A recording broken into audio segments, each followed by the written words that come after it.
This is what everybody wants to know. Okay, a moment has come. Trump, tariffs, global recession, global depression. Let's get into this conversation. So let's say this. First, speaking for myself, but I think I speak for everybody. Yes. Yes, you should always be investing in stocks, and yes, you should invest in stocks when go down. After this segment, we'll talk about like investments that we like in this market. We'll talk about investments after this section, but I just want to preference that by saying that yes, we got that out the way. Robert said, "What YG say?" Now, as far as Donald Trump, well, okay, let's just say this. So, when I said, I hate to say I told you so, but just it's needed sometimes. Sometimes it is needed. I said, he's not going to be good for the economy. I got a lot of backlash for that. And I got a lot of backlash for that. So much so, even my son was reading the comments. He was like, "Yo, why was they talking to you like that in the comments?" I'm like, yeah, I guess they really love Trump a lot. I have no personal problems. I don't like or dislike any person I don't know personally, right? But all the smart people that we know, they all said that he wasn't going to be good for the economy. That's why. Can you name some of those really quick, just for credibility? Because it's better when it's come from somebody else's.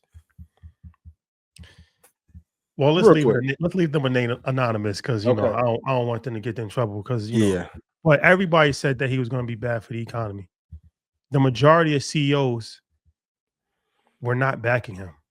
Yes, that's just a fact. And those who did begrudgingly. He lost the election last time because of the economy. This is the amazing thing. He's a great marketer. He literally lost the election last time because of the economy. What makes you think that he was going to be an economic genius this time? He wasn't good last time. He wasn't good for the stock market last time. The only reason why the stock market went up is because they put an unprecedented amount of money into the economy. That helped cause inflation. That's the only, they artificially pumped the stock market. He wasn't good for the economy before. Well, and he had the stock market was already on an incline, right? From the previous administration. And I know, Ian, you always talk about quantitative easing, but that had really started to kick in 2016. By the time we get to 2017, obviously we start to see a rise. 2018, slight dip at 19, and then 2020 happens. Yep, on his watch. On his watch. And Republicans usually perform worse for the stock market than Democrats. Historically. That's just a fact. Like, it's just you can't argue it.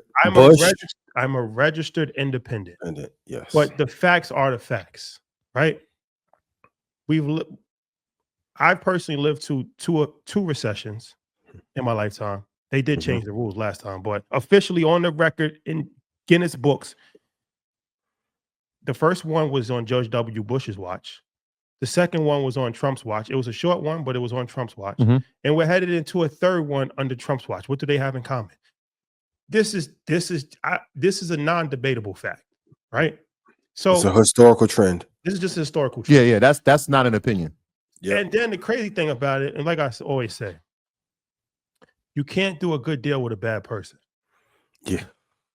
You can't do a good deal with a bad person. He's not a good person. He's actually a lunatic. Anybody, you sending people, you snatching people off the street, crazy, and sending them to Central America to a maximum prison, and then finding out it's not even the real guy.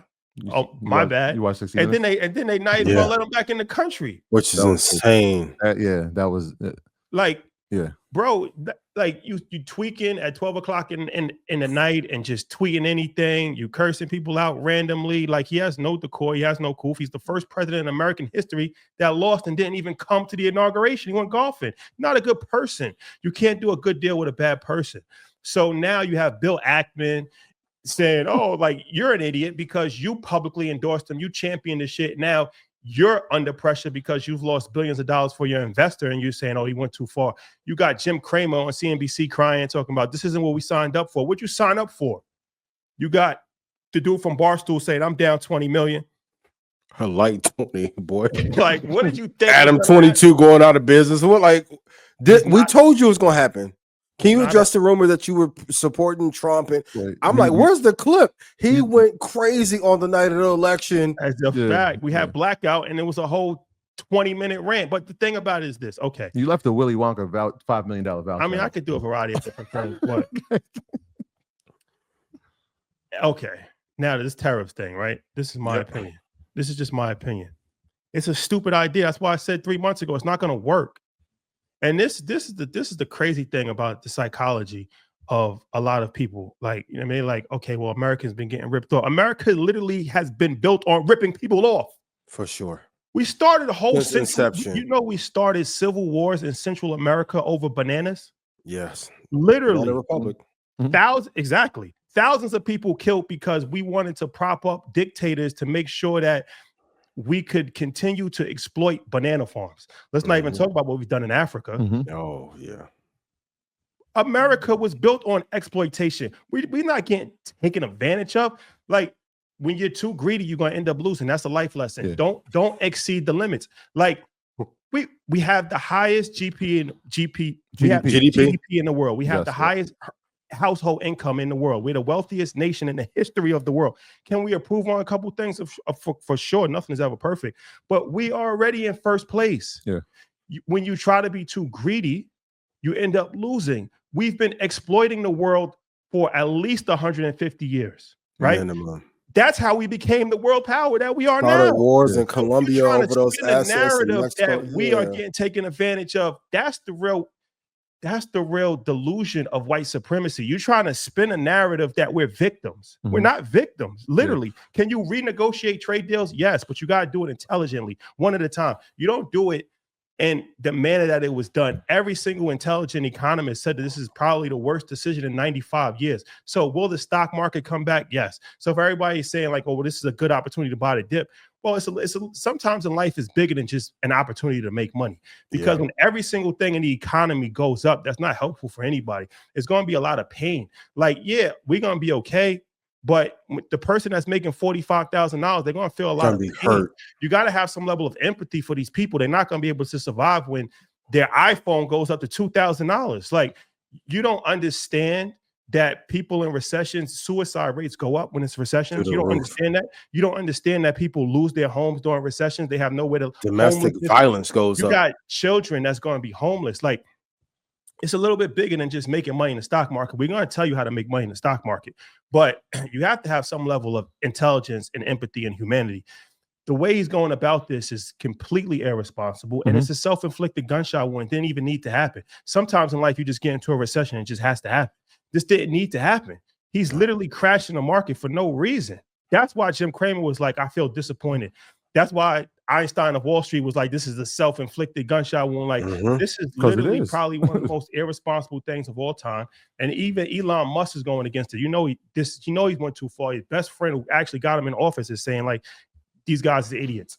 So Europe's laughing at him. And when you're trying to champion this shit, you look stupid trying to support this because he's not intelligent even enough to know what they're going on.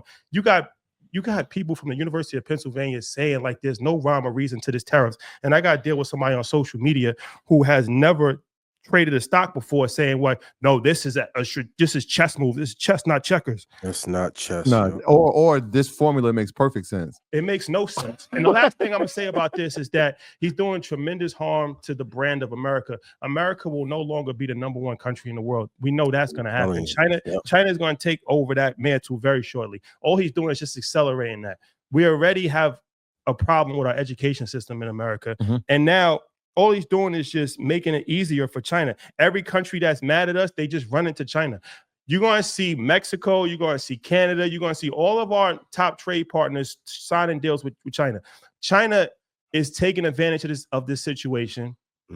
It's lowering the standard of America, and it's going to hurt America long term. America will be the next Europe.